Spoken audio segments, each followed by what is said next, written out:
Hi, everyone. I'm Dr. Janine Abrams McLean, president at FairCount in the United States and Kesub Democracy Fellow. And I want to bring you into a conversation that began earlier this year with two incredible fellows, Aria Carolina from Brazil and Tessa Dooms from South Africa. All three of us come from civil society spaces where we organize, advocate, and build community power. We found ourselves drawn into a shared reflection. We asked ourselves, what does it look like for women around the world, especially women of color, who have spent years leading in civil society, to begin to imagine a transition into public office? What challenges hold them back, and what opportunities open up when they step forward? Women in civil society are often the ones closest to the issues. But when these same women consider stepping into formal political leadership, they run into the same global patterns: limited access to funding, the burdens of caregiving, the emotional labor of leadership, and political spaces that still reflect old hierarchies of race, gender, and class. In Brazil, Aria talked about the barriers Black women face in even imagining running for office and the profound power that representation carries. Her story makes it clear that leadership grounded in community is not only possible, it's necessary. From South Africa, Tessa shared insights about the limits of activism alone and how many women leaders are now realizing that shaping democracy from outside the system can only go so far. For some, the next step is stepping into political institutions, bringing their values, their experiences, and their communities with them. Women everywhere are asking what leadership looks like in a moment when democracies are strained, when inequality is widening, and when communities are looking for people who lead with integrity, care, and courage. So that's what we'll explore today: how women around the world are navigating the transition from civil society leadership to public office, and what that might mean for the future of democracy when they do. Let's get into it with the incomparable Aria Carolina, former parliamentarian, grassroots activist, the former executive director of NOSAS, and Kesub Democracy Fellow with a distinguished career dedicated to culture, the environment, human rights, and democratic innovation. Why is it important for people, but specifically women who are running civil society organizations, being in that leadership role? Why is it so important to think about the opportunities and also the barriers for them to run for office? Vou dizer um pouco da minha trajetória, porque isso vai ilustrar como é difícil para lideranças da sociedade civil, sem suporte, disputar eleições políticas, né? Eu fui parlamentar no Brasil, eu comecei minha carreira como vereadora na cidade de Belo Horizonte e depois eu me tornei deputada federal pelo estado de Minas Gerais. Eu permaneci por 6 anos em cargo eletivo. E eu tenho uma atuação muito anterior de ativismo em lutas populares, na sociedade civil, com movimentos culturais, movimentos antirracistas, feministas, por luta socioambiental. Eu permaneci nesse período de 6 anos na política institucional, num contexto muito difícil no Brasil. Também no período de pandemia, então o Brasil viveu uma grande tragédia na pandemia, né, com números altíssimos de mortes, de muitas sequelas, agravamento das desigualdades sociais, territoriais, raciais no nosso país, e foi um momento de crescimento da violência política de gênero e raça de uma forma assustadora. Então, discursos de ódio, ataques contra lideranças como a minha, né, contra mulheres negras, se intensificaram muitíssimo. E eu tive meu filho, o Jorginho, que hoje está com quase 6 anos, justo no meu segundo ano de mandato de deputada federal, vivendo toda essa conjuntura. Então, foi muito difícil para mim permanecer no espaço institucional e eu decidi não concorrer à reeleição quando eu terminei meu mandato de deputada federal. Eu dei um passo para o lado para poder cuidar da minha saúde mental, me recuperar, me fortalecer, me proteger também. Mas eu trabalhei pela continuidade do projeto político que eu representava. Então, eu coordenei a campanha de uma liderança indígena chamada Célia Chacriabá, do meu estado, para que fosse a minha sucessora na Câmara dos Deputados. E ela foi eleita, fiquei muito feliz e muito orgulhosa com esse grande feito. E eu pude ficar mais tranquila também nesse meu período de regeneração, porque o espaço que eu ocupei não foi perdido. Então, eu volto para a sociedade civil e assumo a direção executiva do Nossas, que é a organização que foi apoiada na fellowship do QSEB. E no Nossas eu continuei atuando em causas democráticas, de justiça climática, justiça racial e justiça de gênero, e trabalhando com mobilização social e comunicação estratégica. Mas eu senti o desejo de retomar minha atuação na política institucional nesse período de sociedade civil, porque é um lugar que eu vejo que eu consigo realizar melhor a minha vocação, os meus dons mesmo, né, como liderança pública, e comecei a sustentar como seria esse meu retorno à política institucional, né? E uma das grandes dificuldades, Giannini, é que eu não tinha mais a infraestrutura que eu conquistei depois que eu acessei a política institucional. Então, a primeira barreira de entrada numa eleição, para quem ainda nunca foi eleita, é enorme, né? E na minha situação, como uma mulher negra, sem padrinhos políticos, sem herança política, totalmente sustentada de lutas populares, foi um desafio imenso a primeira eleição, mas eu consegui superar essa barreira. O mecanismo da reeleição, depois, uma vez que você ocupa uma cadeira, é muito mais possível, é menos difícil quando você já tem uma infraestrutura de equipe, de recursos para fazer essa continuação.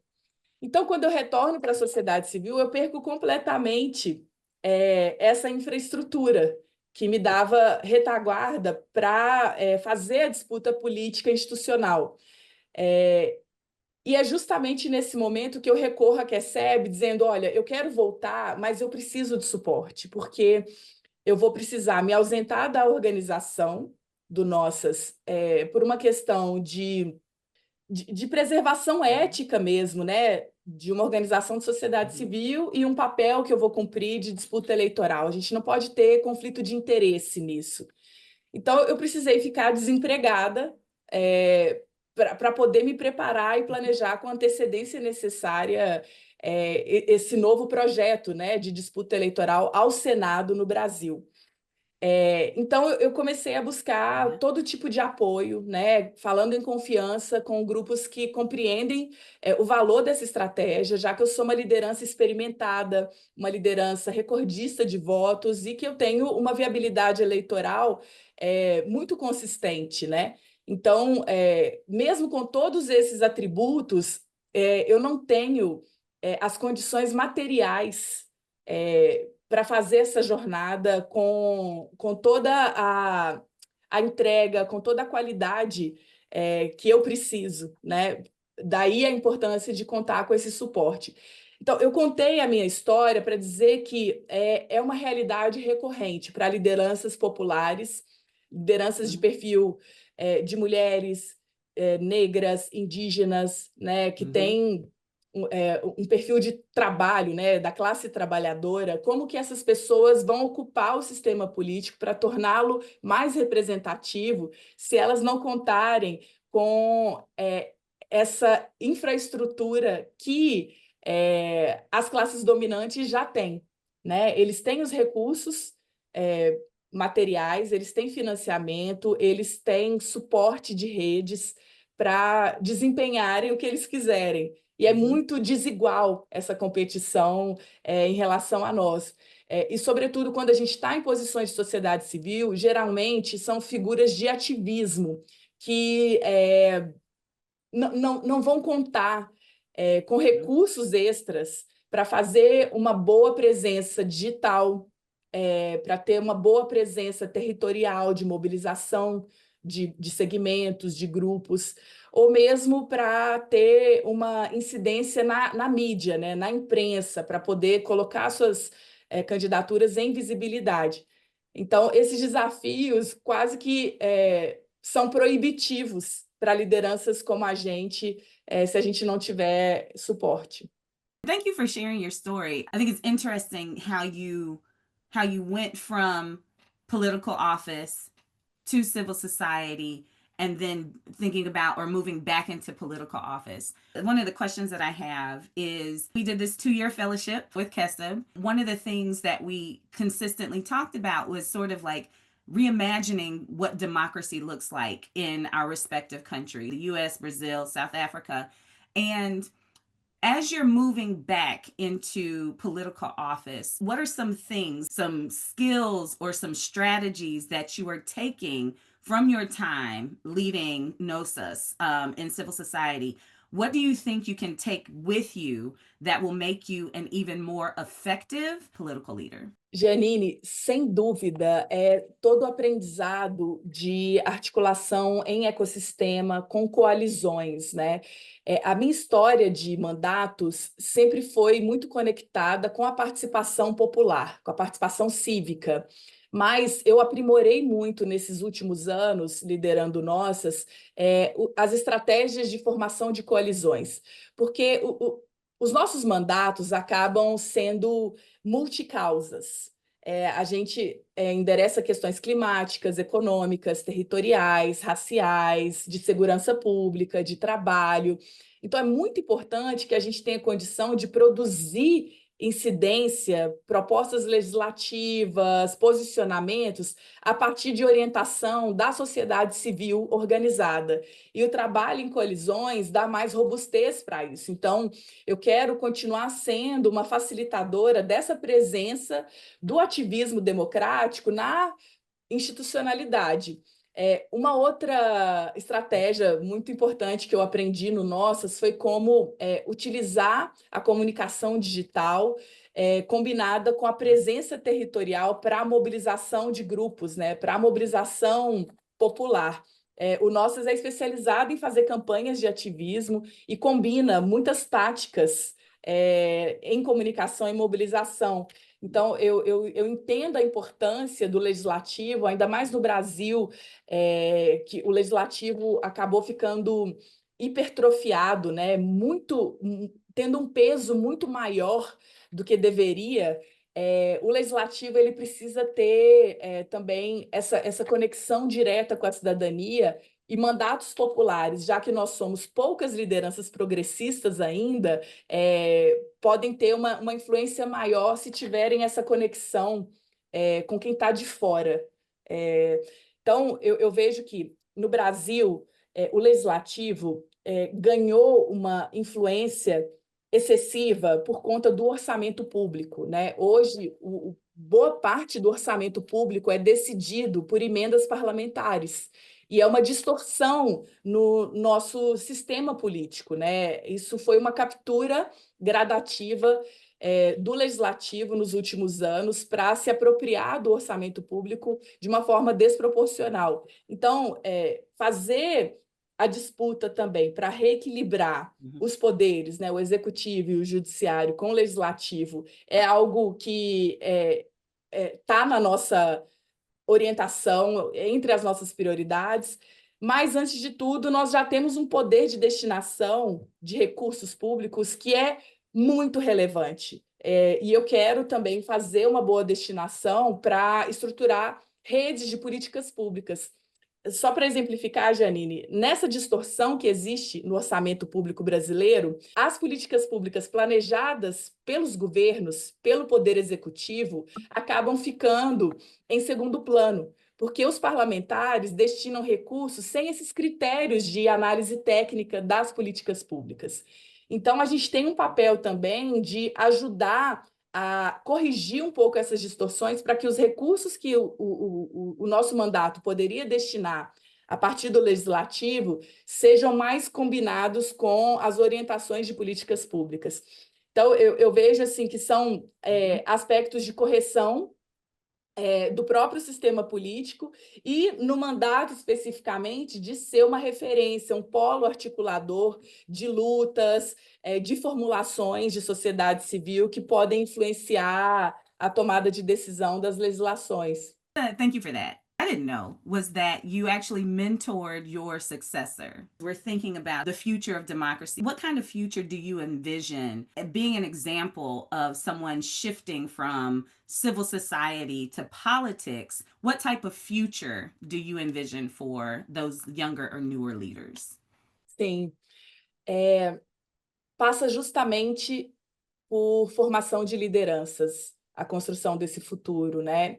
Eu tenho atuado, Giannini, na construção de uma coalizão brasileira pelo fortalecimento de mulheres progressistas na política institucional.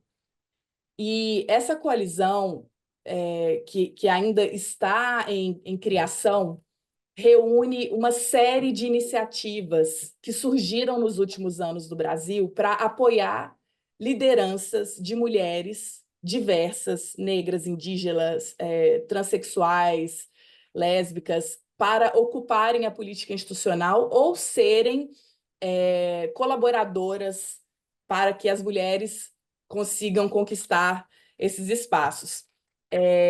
São iniciativas que surgiram diante da falta de suporte do Estado, das políticas públicas e dos partidos, que não fazem um esforço genuíno, muito menos cumprem as obrigações mínimas da legislação na formação de mulheres, no financiamento de candidaturas.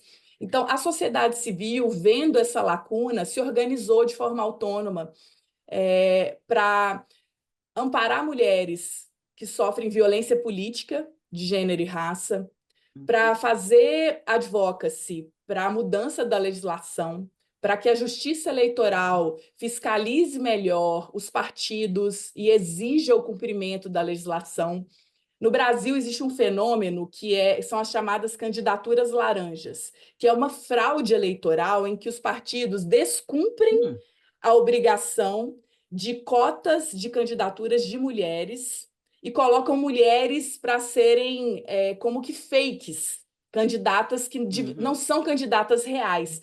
Então, elas não têm votos, elas movimentam recurso, mas o recurso é para desviar de forma corrupta para financiar outros interesses. Então, essa fraude é generalizada no Brasil e a Justiça Eleitoral tem conseguido responsabilizar os partidos. Já houve casos de chapas eleitorais que foram canceladas, vereadores, parlamentares que perderam mandatos porque os seus partidos fizeram essa fraude. Então, a sociedade civil tem pressionado a Justiça Eleitoral e as instituições para que fiscalizem os partidos e tomem providências. Então, são, sobretudo, organizações de mulheres e mulheres negras que têm feito esse trabalho com muita dificuldade. Daí a importância de uma coalizão que ajude a coordenar esses esforços e dê mais suporte para as iniciativas. Então, eu vejo que o futuro da democracia passa por essa infraestrutura cívica que é voltada para o sistema político.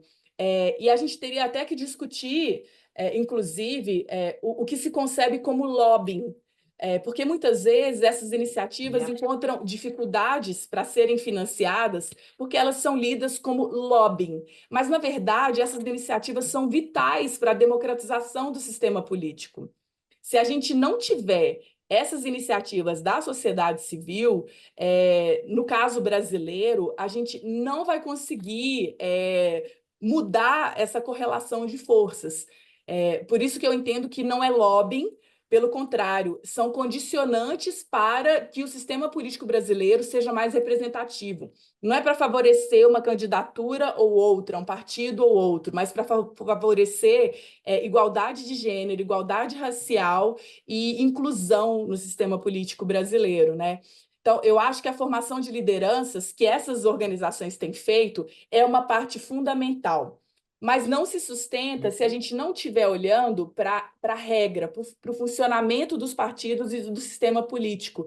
Porque mesmo que nós tenhamos lideranças incríveis, preparadas, com condições de concorrer, quando vem para o sistema político, elas sofrem uma série de limitações, sofrem uma série de dificuldades que nós só podemos corrigir de uma forma sistêmica, realmente.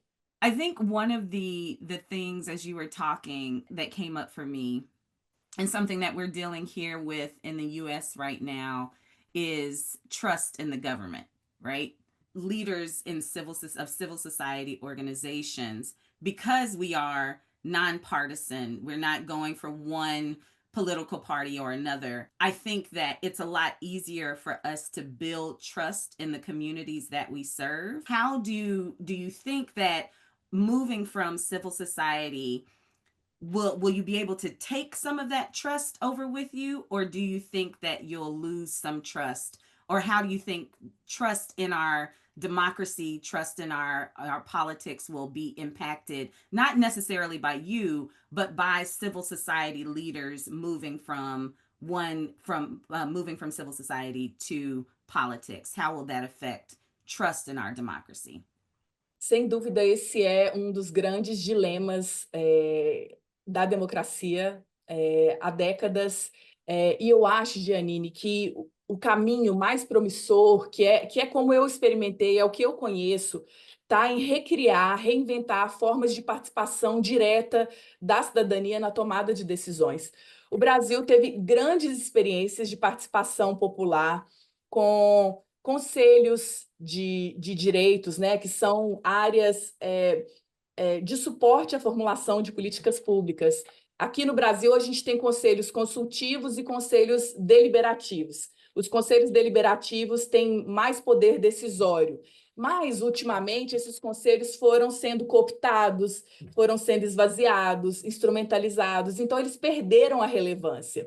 A gente também tem a experiência de conferências temáticas, que são grandes eventos que acontecem em várias etapas, desde as cidades, passando pelas unidades federativas, os estados, até o nível nacional, em que a sociedade vai acumulando entendimentos e propostas para determinada área de política pública.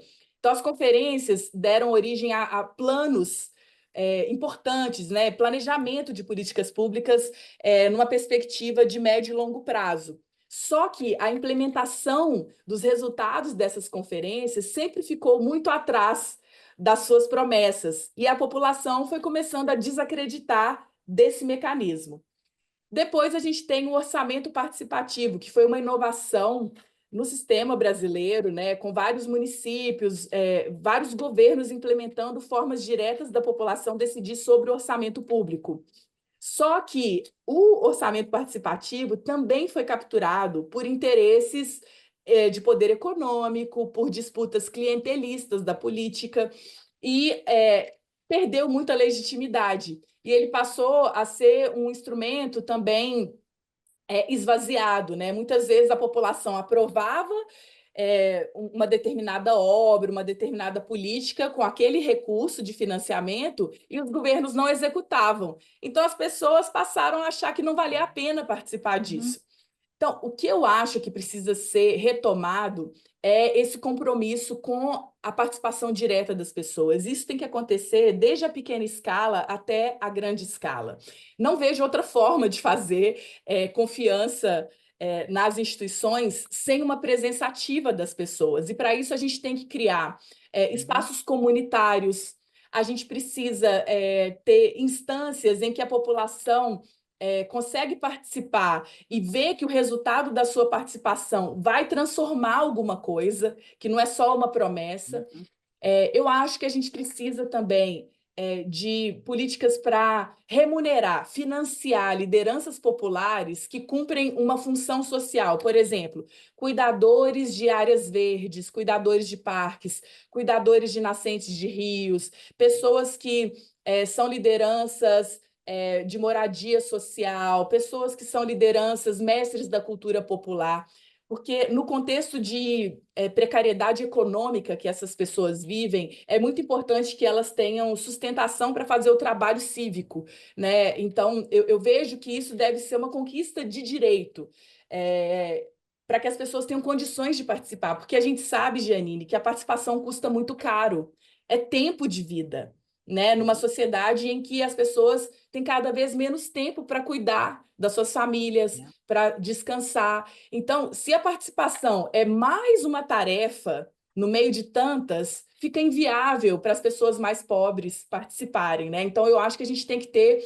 uma política de transferência de renda para a participação cívica também, encorajando lideranças que vão cumprir esse papel em apoio às suas comunidades. Enfim, o nosso mandato experimentou algumas formas, né? Eu falava das emendas parlamentares. Nós fomos pioneiras em fazer chamadas públicas para a destinação das emendas do nosso mandato. E isso é uma coisa muito rara no Brasil. A gente não tinha muitas experiências de referência, mas a gente passou a chamar a sociedade para apresentar propostas. Ao invés do nosso mandato decidir como seria a aplicação do recurso, a gente convidava as pessoas para submeterem as suas propostas, né? E foi uma virada muito importante de transparência, de conexão direta com a sociedade, que acabou inspirando vários outros mandatos. Hoje, no Brasil, vários mandatos progressistas fazem esse mecanismo de consulta pública para a destinação de emendas. Então, eu acho que esse é o único caminho de reconquistar a confiança das pessoas, né? E as pessoas estão desconfiadas com razão. É um sistema político elitista, corrupto, distante. Não tem como confiar, nem eu confio. Just taking it back, Kesub's work and also our fellowship, one of the main purposes was to do cross-country learning from the three main countries, Brazil, the US, and South Africa. So thinking about women from our respective countries, what can we learn from each other about breaking barriers, especially when it comes to navigating this transition from civil society to politics and understanding the obstacles that women and women of color have to face to do that? Keseb se tornou uma rede afetiva, de confiança e de solidariedade. Fez muita diferença nessa minha passagem de volta para a sociedade civil nos últimos anos. Então, foi muito importante contar com o Keseb, contar com vocês, me reconhecer em vocês. Então, acho que o primeiro aspecto é de reconhecimento das nossas trajetórias como mulheres negras, como lideranças de compromisso de origem popular, com causas democráticas, e como que nós nos identificamos umas com as outras nas nossas singularidades e naquilo que a gente tem em comum.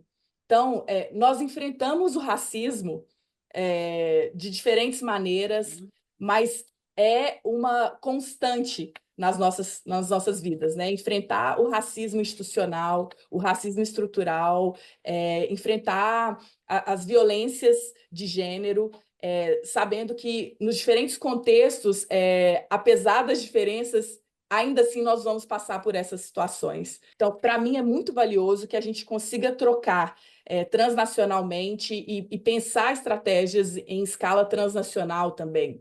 Eu acho que as formas de participação, as tecnologias que nós podemos adotar para o exercício da nossa política, seja na sociedade civil, seja na política institucional, são muito importantes, né? Como que a gente pode compartilhar saberes, né? Keseb foi muito importante para mim, para ouvir várias perspectivas e fazer uma análise a partir do que eu vivo diretamente, né?